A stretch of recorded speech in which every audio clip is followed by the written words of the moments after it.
4-chi qadam. Yangi tanlov. Men endi tanlayman. Men o'zimga qanday munosabatda bo'lishimni. Men o'zim haqimdagi yangi tasavvurim qanday? Men yangi qanday natija tanlayman? Men qanday munosabatlar xohlayman? Meni hayotim qanday bo'lishini tanlayman. Men bularni tanlashga huquqim bor, haqqim bor.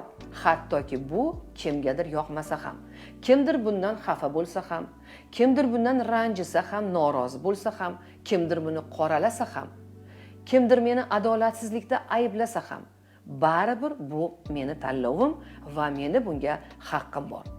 Bu nuqtada imkon qadar uzoqroq qoling va diqqatingizni hissiyotlaringizga, emotsiyalaringizga, fikrlaringizga qarating. Yangi holatni o'zingizda his qilishni kuchaytiring. Yangi fikrlarni kuzating va tasdiqlang. Nafas olib chiqaring. Keyingi vaziyatga o'ting. Shunday qilib har bir sizni qiynayotgan, o'zingizni samootsenkangiz pastlaydigan vaziyatlarni birma-bir ishlab chiqishingiz mumkin. Har bir vaziyatni qayerdan kelib chiqish ildiziga borasiz. Qayerda birinchi marta shunga o'xshagan boshqa vaziyat, boshqa odamlar, lekin siz o'zingizni aynan hozirgi holatga o'xshagan hissiyotlar kuzatgansiz. Mana shu yerga borasiz va o'sha yerda o'zgartirasiz.